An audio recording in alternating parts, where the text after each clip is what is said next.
There are nights that never leave you, moments so unsettling they etch themselves into your soul. For me, it was March 13th, 1985. After 22 years in uniform, I thought I was prepared for anything. I was wrong. It was supposed to be a quiet shift. Around 11 p.m., dispatch radioed in a report of a suspicious vehicle parked on Fountain Boulevard. Nothing unusual, just another check to break up the routine. My partner Jeff and I had responded to calls like that more times than we could count. We didn't expect anything out of the ordinary. The car, a white Ford Escort, was stopped at an odd angle, halfway into the road, like the driver had second thoughts about pulling out. The interior light glowed faintly, illuminating the pale face of a man slumped forward over the wheel. I tapped on the window. No reaction. I pulled the door. Was unlocked. As the door opened, the stale air inside hit me, and with one glance I could tell the man was dead. But it wasn't just that he was dead. It was how everything felt off, like the night itself was holding its breath. "Jeff," I called out. "We've got a dead person here." My partner stepped up beside me, his flashlight beam cutting through the darkness to light up the man's face. The driver's eyes were open wide, frozen in what looked like pure fear. No wounds, no blood, just a man who seemed to have been scared to death. I reached across to get his wallet. James W. Walter, 45. Lives at 3541 Fountain Boulevard. I pointed towards the row of houses across from the cemetery. Right there. Jeff's flashlight suddenly moved away from the car, lighting up the cemetery fence. "Campbell, look at this." The plants along the iron fence were black and still smoking in places. The sharp smell of burnt plants hung in the air. I ran my fingers along a burnt branch, pulling back quickly as it burned my fingertips. "Lightning?" I suggested, though I knew there hadn't been a storm. Jeff shook his head. "In a perfect line along the fence? And why is it still hot?" That's when I noticed the small crowd gathering across the street, neighbors looking out from their porches or standing in quiet groups on the sidewalk. Their faces all had the same look, wide-eyed, like people who had seen something they couldn't explain. We called for the medical examiner and an ambulance, though it was clear Mr. Walter was beyond help. While Jeff secured the area, I crossed the street to talk to witnesses. Judith Palmer was shaking so badly that I suggested we sit on her porch steps. At 33, she wasn't someone who got scared easily. She worked as an ER nurse at Memorial Hospital and had seen lots of bad things.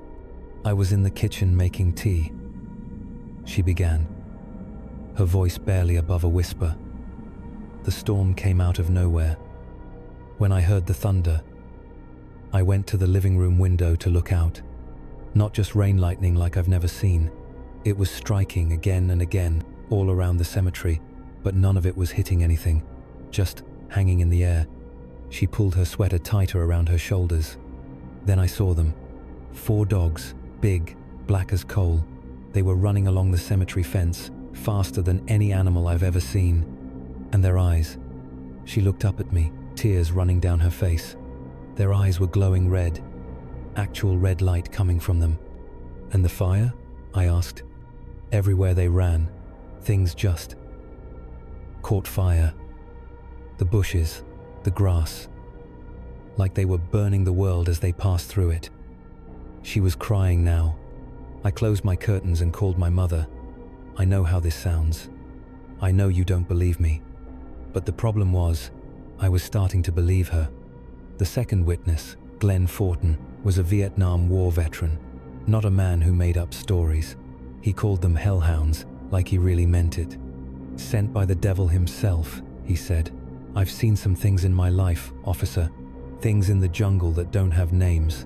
But I never saw anything like those dogs. They weren't natural. The speed, the fire, those eyes." He leaned in closer. "They killed that man in the car, you know.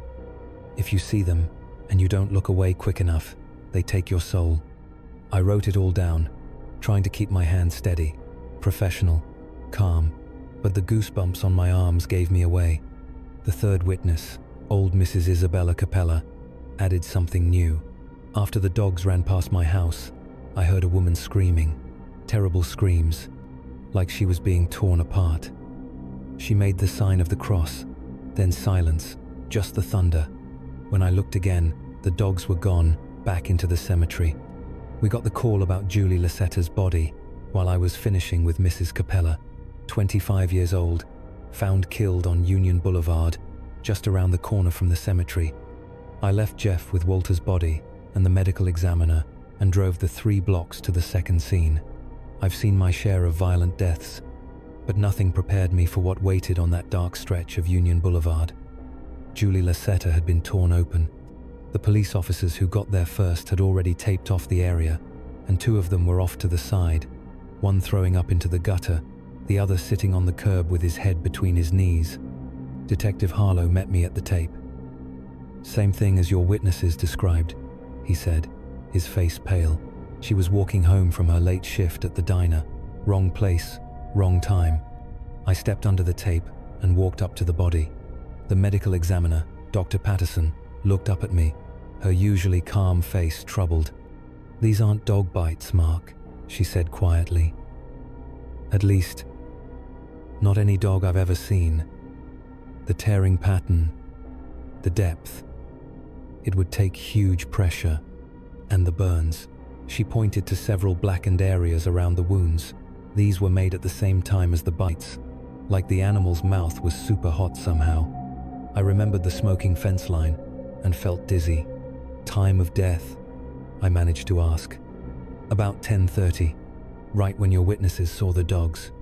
I returned to the cemetery scene to find another medical examiner van had arrived. Jeff was standing by our police car, drinking coffee from a thermos, his face grim.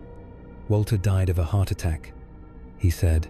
"Medical examiner says his heart just stopped. No health problems they could see, though the autopsy will confirm. He was in perfect health otherwise." "Scared to death," I said softly. "There's more," Jeff said, lowering his voice. "While you were gone, I spoke to the cemetery caretaker. He says there's another body in there, a homeless man who'd been sleeping in the tomb building. We spent the rest of the night searching the cemetery with more officers. We found the body of Thomas Reiner, 62, in the western corner, near a tomb. Like Julie Lassetta, he was torn apart, his skin burned, but there was no sign of the dog snow paw prints, fur, or blood. Just burned earth in a perfect circle and 3 dead bodies. By dawn, I sat at my desk to write this report. The events defy explanation. Animal control is investigating, and experts are reviewing the evidence. The official statement will claim animal attacks and a coincidental heart attack. But I know what I saw in the eyes of those witnesses. I know what I smelled in the burnt air around the cemetery. And I know what I felt standing over those bodies, a cold fear I've never felt before or since. We've arranged for counseling for all witnesses and responding officers, including me. The investigation continues, though I'm not sure what we're looking for anymore. How do you arrest something that, by all natural laws, shouldn't exist? As I finish this report, I can see the sun rising over Pikes Peak through my window. The day promises to be clear and bright, as if trying to burn away the horrors of the night. I've been a cop for over 2 decades. I've built my career on facts, evidence, things I can see and touch. But last night changed everything. I don't know that I should include this last part in my official report, but I need to write it down somewhere. As we were leaving the cemetery at dawn, I discovered something near the east gate, something that shouldn't have been there. A paw print, perfect in detail, burned into the concrete slab.